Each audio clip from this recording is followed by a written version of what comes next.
아버지가 군사 쿠데타에 성공하고 대한민국의 대통령이 되었을 때 박근혜 대통령 어떻게 했습니까? 어렵겠지만 그러나 딸이었고, 일국의 대통령이 된 아버지, 그 박근혜 대통령이, 박근혜 씨가 그 어렸을 때 얼마나 기쁘고 행복했겠습니까? 자기 아버지가 대통령이 됐으니까. 그런데 1974년에 어머니가 총탄에 쓰러지죠.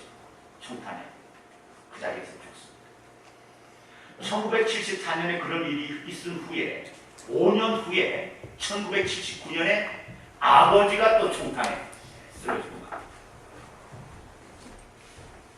그때 그 박근혜 전 대통령 어땠겠습니까? 최악의 불행을 경험했어요. 그런데 19년이 지난 1998년에 박근혜 대통령이 대한민국의 국회의원이 됩니다. 국회의원이 돼요. 19년이 지난, 아버지가 죽고 19년이 지난 1998년에 국회의원에 당선되면서 5년이 지난 후 2013년에 대한민국의 8대 대통령이 됩니다. 어떻게 했습니까? 어머니와 아버지가 총탄에 쓰러지고 최악의 불행이었지만 19년 후에 그리고 24년 후에 국회의원이 되고 대통령이 되었으니까 그의 인생에 최고의 행복한 순간이었을 겁니다. 그런데 지금은 어떻습니까? 탄핵을 받아서 죄수의 신분이 되어 있습니다. 우리가 살면서 알아야 할 것이 있습니다. 어느 한순간에 내가 원하는 것을 얻었다고 해도, 어느 한순간에 우리가 원하는 게 있지 않습니까? 어느 한순간에 내가 원하는 것을 얻었다고 해도 그 얻은 것이 평생 가는 것이 아니라는 거 아셔야 됩니다. 아하, 쥐었구나. 아하, 벌었구나. 아하, 높은 자리에 올랐구나. 그것이 여러분 평생 가는 것이 아니라는 거 기억하셔야 돼요. 내가 원하는 것을 내가 얻었다 할지라도 그 얻은 행복이 평생 가는 것 아니라는 거. 평생 가는 거 아니라는 거. 내가 얻은 것으로 인해서 그 누리는 행복이 평생 가는 거 아니라는 거. 우리 여러분 알고 있어야 됩니다. 마찬가지로 사람이 한순간에 내가 원하는 것을 얻지 못하고 내가 가지고 있는 것을 잃었다 할지라도 그 불행이 또한 평생 가는 거 아니라는 거 기억하고 살으셔야 돼요. 우리는 항상 살면서 되었을 때든지 안 되었을 때든지 항상 사람은 그만해야 돼요. 그만해야 돼요. 얻었을 때든지 잃었을 때든지 높아졌을 때든지 낮아졌을 때든지 사람은 항상 그만해야 돼. 그만해야 돼. 너무 흥분해서 떠들거나 너무 흥분해서 요란이 아니라 또 반대로 너무 실망하거나 너무 좌절에 빠지지 않고 항상 잘 되었을 때도 그만하고 또 안 되었을 때도 좌절과 실망이 닥쳐왔을 때도 사람이 그만해야 돼요. 잘 되었다고 너무 흥분하고 떠들고 안 되었다고 완전히 여러분 기죽어 살고 절망에 빠지고 부르짖고 울상이 되어 살고 그렇게 살면 되지 않습니다. 모든 것은 다 영원하지 않아요. 모든 것은 다 내 평생의 끝까지 가지 않아요. 항상 왔다가 가고 갔다가 오고 우리의 삶이 항상 하나님을 우리는 믿으니까 편하게 잔잔하게 그냥 조용하게 이렇게 나가시면 돼. 이렇게 나가시면 잘 됐다고 흥분하다가 안 돼서 바닥에 떨어져 얼마나 부끄러워요. 잘 될 때도 그만하고 안 될 때도 그만하고. 그런 분들 사람들이 어떻게 보겠습니까?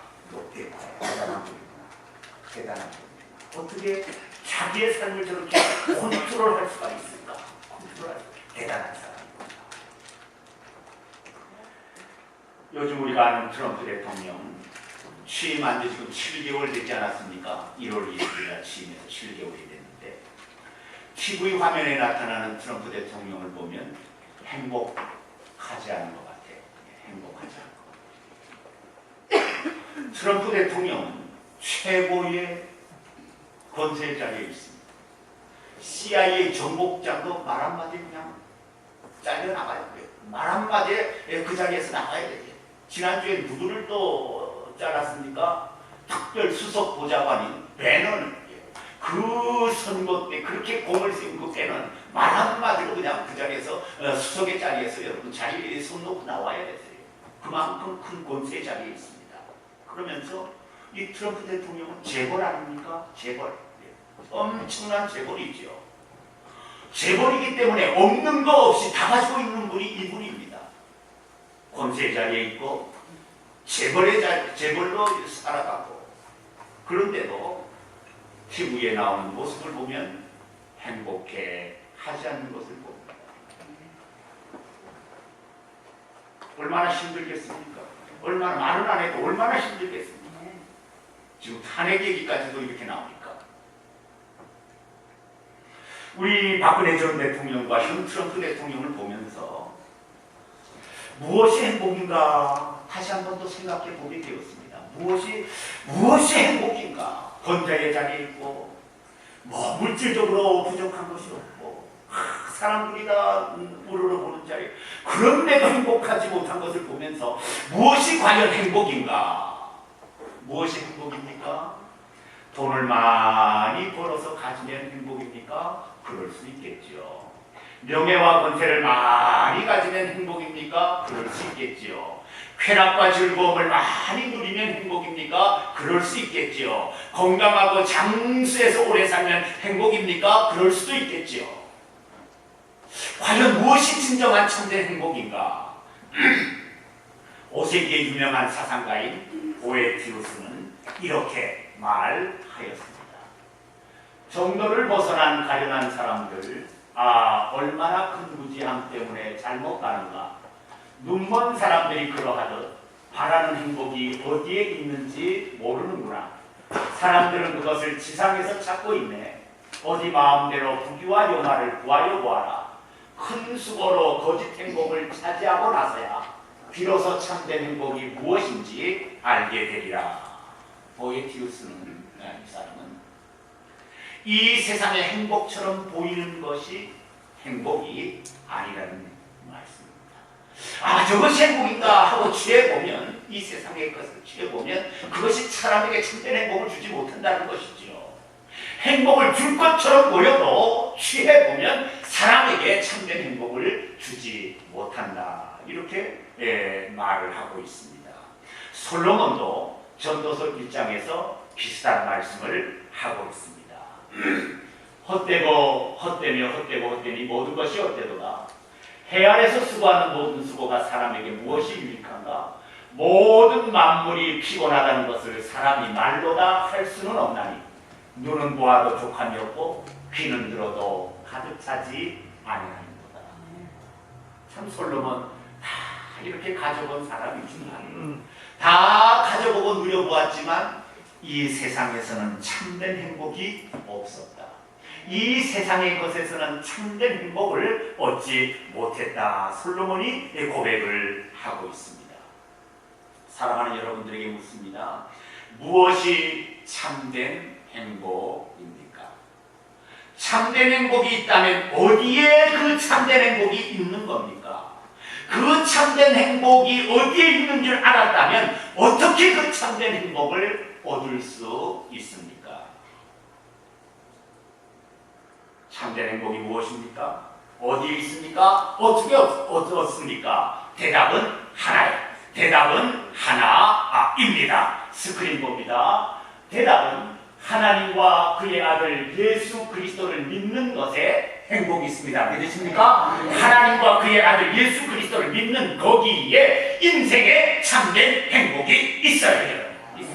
우리는 물질인 것처럼 보이고 우리는 명예와 권세인 것처럼 보이고, 우리는 장수와 부귀 영화인 것처럼 보이고, 세상의 즐거움과 쾌락처럼 그렇게 보일지 몰랐고, 그것들은 얻고 나서 보면은 순간은 뭔가를 우리에게 잠깐은 줄 수 있지만 그것이 참된 우리의 행복이 아니라는 말씀입니다. 참된 이 세상에 사는 사람 누구를 막론하고 참된 행복은 하나님과 그의 아들 예수 그리스도를 믿는 것에 참된 행복이 있어요. 하나님과 그의 아들을 믿는 것이 참된 행복이고, 하나님과 그의 아들을 믿는 것에 참된 행복이 있고, 하나님과 그의 아들을 믿음으로 참된 행복을 얻을 수 있습니다. 그래서 요한복음 3장 16절에 하나님이 세상을 이처럼 사랑하사 독생자를 주셨으니 이는 그를 믿는 자마다 멸망하지 않고 영생을 얻게 하려 하심이라. 요한복음 5장에 내가 진실로 너희에게 이르노니 내 말을 듣고 또 나 보내신 이를 믿는 자는 영생을 얻었고 심판에 이르지 아니하나니 사망에서 생명으로 옮겼느니라. 이 세상에서 가장 큰 행복이 무엇입니까? 영생은 다 얻었어. 천하를 얻었어도 영생 얻지 못하면 다 헛거입니다.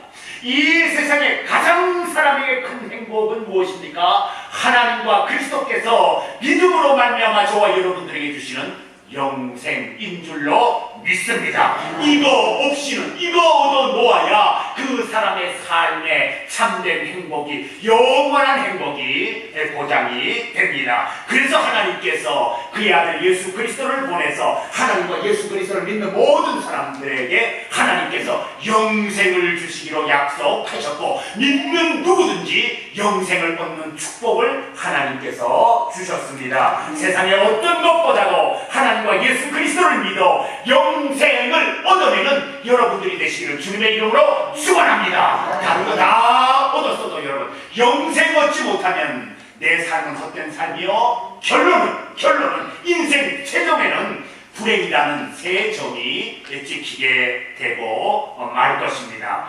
또 참된 행복은 무엇입니까? 요한복음 4장에 봅니다. 요한복음 4장 14절 말씀 함께 보겠습니다. 내가 주는 물을 마시는 자는 영원히 목마르지 아니하리니 내가 주는 물은 그 속에서 영생하도록 솟아나는 샘물이 되리라. 나는 생명의 떡이니 내게 오는 자는 결코 죽이지 아니할 터이요 나를 믿는 자는 영원히 목마르지 아니하리라. 우리가 하나님과 그의 아들 예수 그리스도를 믿으면 어떤 일이 일어납니까? 우리는 여러분 영원히 목마르지 않습니다. 영원히 목마르지 않을 뿐만 아니라 이 세상에서도 목마르지 않습니다. 우리가 하나님과 그의 아들 예수 그리스도를 믿으면 어떤 일이 일어납니까? 우리는 생명의 떡을 영원히 얻습니다. 영원히 생명의 떡을 얻을 뿐만 아니라 이 세상에서도 절대 그 사람은 하나님께서 죽이게 하시지 않습니다. 영원한 생수를 얻고 영원한 떡을 얻는 축복을 받습니다. 영원한 것뿐만 아니라 이 세상에서도 하나님께서 저와 여러분들의 삶을 책임져 주십니다. 하나님과 그의 아들 예수 그리스도를 믿는 저와 여러분들이 복 되시기를 주님의 이름으로 축원합니다. 하나님과 그의 아들 예수 그리스도를 믿는 것, 이것이 인생에 있어서 가장 큰 축복입니다. 그 다음에 마가복음 9장 23절에 할 수 있거든이 무슨 말이냐? 믿는 자에게는 능히하지 못할 일이 없느니라. 우리가 하나님과 그의 아들 예수 그리스도를 믿으면 능히하지 못할 일이 없느니라. 저와 여러분들의 삶에 기적이 일어납니다. 하나님께서 기적을 일으켜 주세요. 요한일서 5장에 무릇 하나님께로부터 난 자마다 세상을 이기느니라. 세상을 이기는 승리는 이것이니 우리의 믿음이니라. 예수께서 하나님의 아들이심을 믿는 자가 아니면 세상을 이기는 자가 누구냐? 우리가 하나님과 그의 아들 예수 그리스도를 믿으면 하나님께서 저와 여러분들의 삶에 기적을 일으켜 주시고, 또 어떤 것을 이기게 됩니까? 악한 세상, 죄된 세상을 이기게 됩니다. 이 세상이 얼마나 죄됩니까? 이 세상이 얼마나 악합니까? 죄되고 악한 세상을 이기고 악인을 이기고 악한 영 사단을 이기는 놀라운 역사가 일어나게 됩니다. 시편 121편 1절로 2절에 내가 산을 향하여 눈을 들이라. 나의 도움이 어디서 올까? 나의 도움이 천지를 지으신 여호와에게서로다. 우리가 하나님과 그의 아들 예수 그리스도를 믿으면 하나님께서 저와 여러분들의 도움이 되는 것을 믿으시기를 주님의 이름으로 축원합니다. 도와주시는 하나님, 사랑하는 자여, 내 영혼이 잘됨 같이 내가 범사에 잘되고 강건하기를 내가 간구하노라. 하나님과 그의 아들 예수 그리스도를 믿으면 우리 영혼이 잘되고 범사가 잘되고 강건하는 축복의 역사가 일어납니다. 다시 묻습니다. 무엇이 참된 행복입니까? 하나님과 그의 아들 예수 그리스도를 믿는 것이 참된 행복입니다. 어디서 그 참된 행복을 얻습니까? 하나님과 그의 아들 예수 그리스도를 믿는 것에 참된 행복이 있습니다. 어떻게 그것을 얻습니까? 하나님과 그의 아들 예수 그리스도를 믿음으로 저와 여러분들은 참된 행복을 얻을 수 있습니다. 이제 남은 여러분들의 생애 동안에 하나님과 예수 그리스도를 잘 믿는 저와 여러분들이 되시기를 주님의 이름으로 축원합니다. 잘 믿으셔야 돼요. 믿으려면 잘 믿어야 돼요. 믿으려면 확실하게 믿고, 믿으려면 변함없이 믿고, 믿으려면 철저하게 믿으셔야 돼요. 그렇게 믿어야 돼요. 하나님, 그래야, 그런 믿음을 보여야 입술만으로, 말만으로가 믿음이 아니라 정말 내가 하나님을 확실히 믿고 변함없이 믿고 그리고 철저하게 믿을 때 하나님은 저와 여러분들에게 영생에서의 행복뿐만 아니라 이 세상에서도 행복을 주시는 분, 우리 하나님이세요. 아멘. 이제 60이 넘게 된 목사님 종합검진 검사를 받으셨어요. 종합검진 검사를 받았어요. 검진을 받고 이제 며칠 지나서 검진 결과를 알아보려고 이제 의사를 만나게 되었습니다. 의사 선생님과 이렇게 마주 앉았는데 의사 선생님이 이제 검진 결과를 쭉 데이터를 보는 것이죠. 검진 결과를 다 본 의사 선생님, 목사님에게, 60 넘은 목사님에게 말씀했습니다. 모든 것이 다 좋습니다. 25년은 잘 살 것 같습니다. 모든 것이 좋습니다. 25년은 잘 살 것 같습니다. 순간 그 말을 들은 목사님, 마치 충격을 받은 것처럼 대답을 못하고 놀란 표정으로 의사 선생님 보았어요. 그러니까 의사 선생님도 그 목사님을 볼 거 아닙니까? 25년은 잘 살 수 있을 것 같습니다. 말을 듣는 순간 목사님이 놀라서 말을 못하고 충격을 받은 것처럼 의사 선생님을 쳐다보니까 의사 선생님도 깜짝 놀라가지고 목사님이 충격을 받은 것처럼 놀라니까 혹시 25년밖에 더 못 산다는 말에 충격을 받은 거 아닌가? 25년밖에는 더 못 산다는 말에 충격을 받은 것이 아닌가? 그래가지고 서둘러서 목사님을 진정시키려고 목사님 25년밖에 더 못 산다는 것이 아니라 평균적으로 그렇게 산다는 것입니다. 목사님 보니까 25년은 더 살 수 있을 것 같습니다. 이렇게 목사님을 위로를 했다고 해요. 근데 목사님은 25년밖에 못 살아서 충격을 받은 것이 아니라 목사님은 이렇게 말씀했습니다. 의사 선생님, 제가 놀란 것은 25년밖에 못 살게 되어서 놀란 것이 아니라 25년이나 더 살게 된다고 해서 놀랐습니다. 저는 하루하루 잘 살면 됩니다. 참 좋죠. 25년밖에 못 살아서 놀란 것이 아니라 25년이라는 기간을 더 길게 살게 돼서 거기에 놀란다는 것이죠. 우리는 지금 몇 세 시대가 됐습니까? 100세까지 나는 살 수 있겠다 하시는 분 손 한번. 나는 100세까지 사실 수 있겠다. 100세의 점을 딱 찍겠다 하시는 분 있어요? 아마 여기 제가 보기에는 한 분은 있을 것 같아요. 제가 아는 한 분은 여기 있을 것 같아요. 이거 퀴즈 누군지 안 알려줄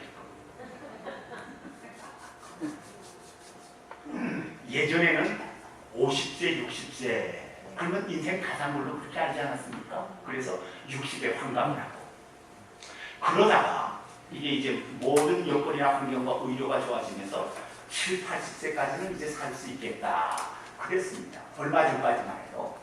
그런데 이제 그게 바뀌어서 어떻게 됐습니까? 이제 90세를 넘어서 100세까지. 그래서요, 이제는 은퇴를 하게 되면 제2의 인생을 계획해놔야 돼요. 은퇴를 하면 제2의 인생. 왜? 은퇴하고서도 20년, 25년, 30년을 더 살 수 있으니까. 은퇴하고 나서. 그게 여러분 보통 긴 기간이니까 제2의 인생의 플랜을 짜 놓아야 됩니다. 참 이제 그런 세상이 되었습니다. 중요한 것이 있습니다. 짧게 사느냐 오래 사느냐가 중요한 것이 아니라 짧게 사느냐 오래 사느냐 그것보다도 어떤 인생의 흔적을 남기고 사느냐 그거 중요해요. 아무리 길게 살아도 여러분 그 인생의 흔적이 잘못된 흔적을 남기고 살면 어떻게 되겠습니까? 안 되는 것이죠. 기억하십시오. 사람은 매일 자기의 인생의 흔적을 남기면서 살아가요. 매일 남깁니다. 1년을 살면 1년의 흔적을, 10년을 살면 10년의 흔적을, 50년을 살면 50년의 흔적을 사람은 다 이렇게 여러분 남기면서 살아. 무리의 흔적이 아니라 여러분 정말 지워지지 않는 인생의 흔적을 남기면서 살아가는 것이 사람이에요. 그렇다면은 참 우리가 살면서 여러분 좋은 인생의 흔적, 선한 인생의 흔적, 아름다운 인생의 흔적, 훌륭한 인생의 흔적을 남기고 살다가 하나님 앞에 가야 되지 않겠습니까? 하나님 앞에 가야 되지 않겠습니까? 우리 예수님 오늘 누가복음 말씀에 보면 우리에게 좋은 인생의 흔적을 남기고 살라고 말씀을 하세요. 왜 좋은 인생의 흔적을 남기며 살아야 됩니까? 행복을 받을 수 있는 자격이 되니까. 행복을 받을 수 있는 자격이 되니까. 행복을 받을 수 있는 자격이 있어야 되지 않겠습니까? 아무렇게나 살면서도 하나님 주시는 행복을 받겠다. 아무런 인생에 나쁜 인생의 흔적을 남기면서도 하나님이 주시는 그 행복을 내가 받기를 원하는 염치가 없죠. 염치가 없죠, 여러분. 그런 염치가 사람으로서 어디 있습니까? 여러분? 개도 자기가 잘못하면 눈치 보는 것이 개인데 사람이 돼서 여러분 내가 잘못 인생의 흔적을 왕창 남겨놓고도 그래도 하나님 나에게 행복을 주십시오. 어떻게 그것을 요구할, 그것을 기대할, 그것을 생각할 자격이 어디에 있어? 없는 것이죠, 여러분. 우리는 살면서 그리스도인으로서 예수님 말씀하시기를 좋은 인생의 흔적을 남겨라. 훌륭하고 아름다운 인생의 흔적을 남기면서 살다가 그리고 하나님 앞에 올 때 하나님께서 저와 여러분들에게 행복을 주시는 분, 영원한 행복을 주시는 분이 하나님이세요. 어떤 인생의 흔적을 남기라고 예수님 말씀하셨습니까? 누가복음 6장 27절 이하에 보니까 이렇게 예수님 말씀하셨습니다. 좋으십니까? 출가하셨습니까? 예. 맨 마지막 9월인데요. 네. 예수님은 어떤 좋은 인생의 흔적, 아름다운 인생의 흔적을 누가복음 6장에 말씀하셨는가? 원수를 사랑하며 선대하라. 저주하는 자를 축복하라. 모욕하는 자를 위해서 기도하라. 뺨을 치는 자에게 다른 뺨도 돌려대라. 예수님이 절대 대항하거나 싸우지 말라고. 우리 그리스도인들은 절대 싸우면 안 돼. 절대 대항하고 싸우면 우리 그리스도인들 그래야 선한 흔적 남죠. 같이 대하고 같이 싸우고 같이 일을 갈면서 어떻게 하나님 나에게 행복을 주십시오. 내가 선한 인생의 흔적을 못하는 것이죠, 여러분. 절대 우리 예수님 원수를 사랑하며 선대하고 축복하라고 했지 대항하고 대적해서 싸움질하라고 말씀하지 않았어요, 여러분. 왜? 안 싸우고 사랑하고 선대해야 좋은 인생의 흔적이 남으니까 예수님 그렇게 말씀하신 거 아닙니까? 모욕하는 자를 위해서 기도하라. 뺨을 치는 자에게는 다른 뺨도 돌려대라. 절대 보복하거나 복수하지 말라고 했습니다. 우리 그리스도인들 싸워서도 안 되지만 나에게 어려움을 준 사람 보복하거나 복수하는 일 없어야 돼요. 같이 보복해버리면 뭘 하나님 앞에 선한 인생의 흔적을 남겼습니다. 말할 것이 어디 있습니까? 없는 것이죠. 그러나 참고 오히려 기도해주고 오히려 축복해주면 거기에서 인생의 선한 흔적이 나오지 않겠습니까? 그리고 예수님 말씀하시기를 달라는 자에게 거절하지 말라. 모두에게 자비하라. 비판하지 말고 정죄하지 말라. 말아라. 용서하고 베풀어라. 이렇게 살아야 우리의 인생에 여러분 아름다운 인생의 흔적이 남지 않겠습니까? 이렇게 아름다운 인생의 흔적을 남기고 이렇게 걸음걸음마다 여러분 인생의 흔적을 아름다운 흔적을 남기고 이렇게 매일 인생의 아름다운 흔적을 남기면서 이 남긴 자리를 이 흔적을 모아가지고 하나님 앞에 갈 때 그리고 그것을 하나님 앞에 내놓을 때 하나님 그것을 다 보시면서 아름다운 인생의 흔적을 남겼구나. 하나님의 말씀대로 살았구나. 그래서 여러분 그 사람에게 무엇을 주겠습니까? 영생하도록 마르지 않는 생수를 주고 영생하도록 떨어지지 않는 생명의 떡을 주면서 그 사람에게 여러분 영원한 행복을 하나님께서 그 사람에게 기쁨으로 주시지 않겠습니까? 하나님과 예수 그리스도를 잘 믿고 아름다운 인생의 흔적을 남기면서 살다가 하나님이 주시는 행복을 이 땅에서도 하나님의 나라에서도 받고 누리는 저와 여러분들이 되시기를 주님의 이름으로 축원합니다. 기도하십시오.